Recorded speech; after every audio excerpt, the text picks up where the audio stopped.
going to talk about vaccines. So I don't know if you guys saw, but apparently the World Health Organization in 2019 has declared that among the top threats to global health are anti-vaxxers. Movement in the United States being labeled a global health threat. It's the anti-vaxxer movement. Now the World Health Organization has labeled anti-vaxxers as one of their top 10 global health threats for 2019. It's not hype. So if for whatever reason you don't want to vaccinate yourself or your children, you are now officially considered a top threat to global health by who? In addition to anti-vaxxers, the World Health Organization also named air pollution, climate change, non-communicable diseases, and HIV to their list of global health threats. Professional straight from the right ending, echo mark. And look, if you're an anti-vaxxer, just put a napkin over your head and we'll skip you. It costs 50 grand, you guys, you're welcome. And you have states all over the place trying to pass legislation to remove a parent's right to exempt their child from vaccines. And I'm for parental rights, not government coercion telling us what we can do, what we can't do with our kids. There is no other mandated procedure. First of all, it's illegal. You can't make people do procedures that they don't want. Oregon is one such state. In 2015, they tried to do this, and there was a huge public outcry. People were super angry about it, and it did not pass because people wouldn't stand for it. But now, seemingly as an in-run around that, what you have is Oregon is now set to become the first state in the nation to require universal home visits for all parents who have babies or adopt children in Oregon. Bill 526 has been introduced. And you'll notice Senator Hayward's name is number 1 up on that list. We'll get to her in just a minute. But they are passing a thing right now to study the feasibility of these home visits and submit the findings to get this going as soon as possible. They're saying they have to do this because an emergency is declared to exist. Look down here at section 3. It says, this 2019 act being necessary for the immediate preservation of the public peace, health, and safety, an emergency is declared to exist, and this act takes effect on its passage. So they're trying to get this through as quickly as they possibly can. So there you go. There's no law that you have to take vaccines or that you have to let a government worker into your house. And again, with no warrant or anything. And they want to give you the idea that so-called public health trumps your personal rights. And you can see right here, they're trying to use the perception that this is some prevailing emergency to just trample on people's rights, disrespect their privacy, and get into your home in an attempt to get into your head and tell you what to do. And this guy's Patrick Allen. He runs the Oregon Health Authority, and they interviewed him about it at the Beaverton Valley Times. And he says that he's most excited about the beginning investment in a 6-year program to create universal home visits for new parents. When the program's complete, every new parent, and that includes adoptions, will receive a series of 2 or 3 visits by someone like a nurse or healthcare practitioner.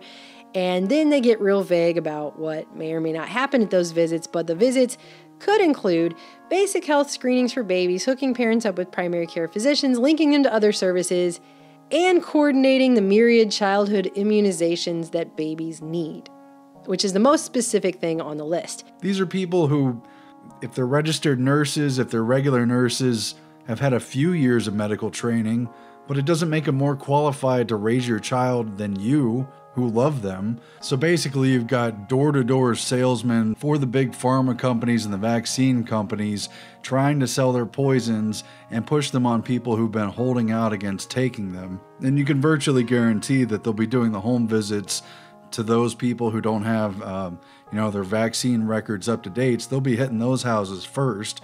But I'm pretty sure you don't have to let them in. It doesn't seem very constitutional to me. You don't even have to answer the census question other than telling them how many people live in your house. As I said, everything surrounding this is incredibly vague. And as Paula Boyard points out over at PJ Media, it's not absolutely clear whether these are going to be mandatory or not. But the use of the term universal suggests that it would be. And they're at least going to send them to your house, and you're going to have interaction one way or the other, whether you turn them away or not. Well, aren't you going to ask me to come in?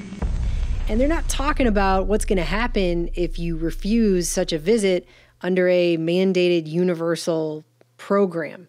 But she also goes on to point out proponents for this are arguing that without this kind of state-mandated surveillance, children are at higher risk for abuse and neglect, which for some reason they believe that agents of the government can protect these children from, despite the fact that in Oregon, children in the foster care system are abused at twice the national rate. So, as this writer points out, how are they exactly going to, quote unquote, take care of another 40,000 children every year when they can't even take care of the ones that are already in their foster care system, considering they're abused at twice the national rate in this country, in the state of Oregon? It's outrageous. This isn't something for people in trouble. This is stuff all kids need, Alan says. And then about a week later, they put out another article.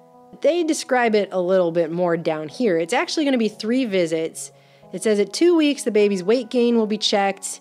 The baby could get a heel stick, the pinprick drawing of blood that checks for metabolic indicators of problems, which at that point show no outward symptoms. At 2 months, the nurses and families could discuss the many vaccines that babies face. So at 2 months is when you, as a parent, will now be pressured into vaccinating your child with someone coming into your home to tell you that you should do it. Yeah, we have 20 or 30, maybe 40 rounds of vaccines, and we're using this state emergency law to try to high pressure sell you. What do you think? We could do it right here.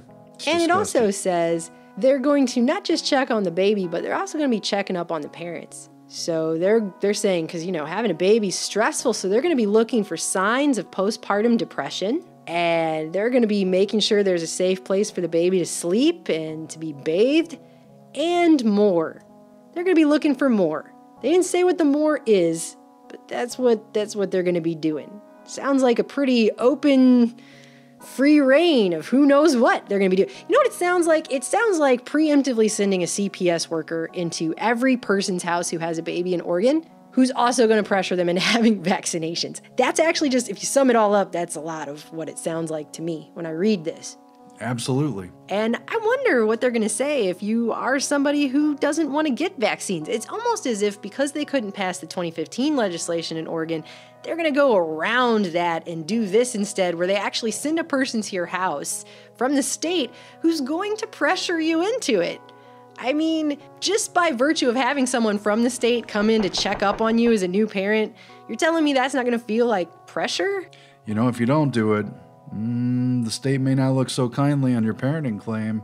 Your kid might not be allowed into school. Could have CPS here. We could investigate you. And what makes me even angrier about, this to me is outrageous. This is outrageous overstepping. This is a literal nanny state. That's what I was saying. It's a literal nanny state. Welcome to the literal nanny state. That's the point we're at in this country. I can't believe this is happening. But what's even more outrageous about it is the budget behind this legislation was proposed by the Ways and Means Committee. One of the people running that committee is Senator Elizabeth Steiner Hayward, who has come out to say that universal home visits are a priority for her. She also just so happens to be the sponsoring senator of the 2015 legislation to get rid of a parent's right to exempt their child from vaccines.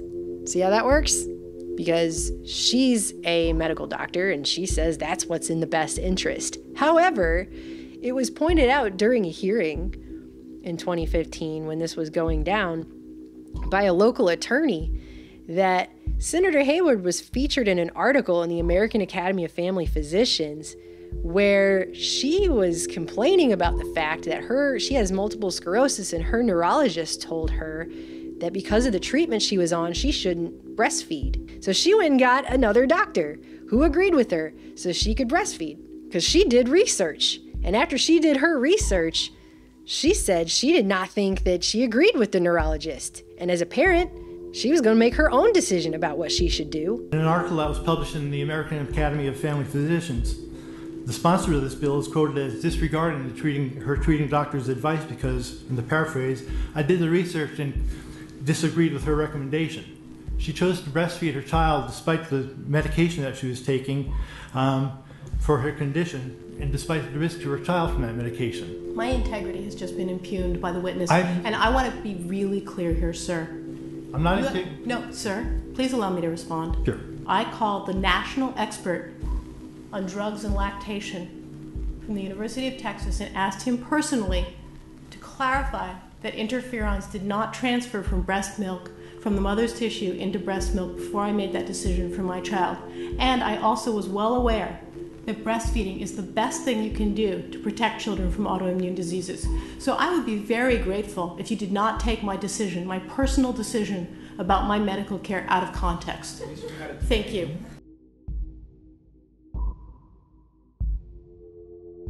Remember, No, mine was science-based. remember, No, mine was science-based. we do not. I will have to ask people to leave if we don't have decorum. We do not impugn others. All right? My statement was not intended in any manner of impugning or maligning the sponsor of this bill, only pointing out that her right to exercise her informed consent and make a different decision than her treating doctor is the same right that we as citizens are seeking for ourselves. And when this attorney points out the obvious hypocrisy of this, right? She got really angry because she knew. She was like, you're trying to impugn me. No, he's trying to point out what a hypocrite you are obviously being, because it's obvious. Obvious hypocrite is obvious. That's not impugning her integrity. If she had integrity in the issue, that'd be one thing. It's so hypocritical what she's trying to do. Because she said she felt she knew what was best for her child. So she knows what's best for her child, but every other parent doesn't. And that is why they're going to send people preemptively into their houses. I mean, can you imagine? I don't know how many of you out there are parents, but I remember what it was like just in the state of Missouri where I had my children. You have to go down to the county health office to get your exemption. And in order to get it, you have to go through a basically interrogation by a nurse who talks to you like you're stupid and ignorant and horrible and a bad parent. And how could you ever not vaccinate your children? Because vaccinations are just the most wonderful, amazing thing you could possibly do for your brand new baby. And if you won't do it, you're just awful. And they talk to you like that, you know? I went down there armed with research because I was not about to be intimidated out of my decision. If you guys have watched this channel for a long time, you know I have a vaccine damaged child. We did 3 hours on vaccines back in the day. You know our position on vaccinations. We already did a 2+ hour presentation on all of the lies we were told about that, how people are not given informed consent when they take their children in to these well child visits to be shot up. It's the greater good. Oh my God. To restrict parents' rights over vaccinations, states and even a federal bill now saying they want to eliminate the philosophical exemption for vaccines, at least for kids going into Head Start, the poor kids who have to get federal assistance.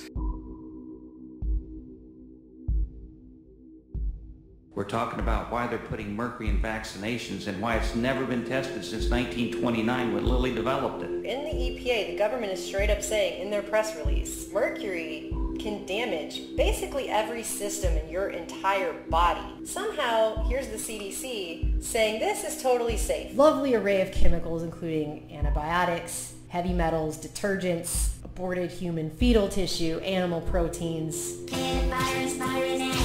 Experimental live virus. Now, the American Academy of Pediatrics has come out with a template form that they want parents to sign that's being handed out by pediatricians across the country that basically has the parent, by signing it, admit to the crime of knowingly putting their child's life in danger, health at risk, and anyone who comes in contact with the child for not being vaccinated. In your blood. Just a little jab. Line up, kids. Today we're going to talk about vaccines. The science is not settled, right? It's not settled. I'm sick and tired of that phrase. It's complete nonsense. Science, by its very definition, cannot ever be settled. But whatever, not the point.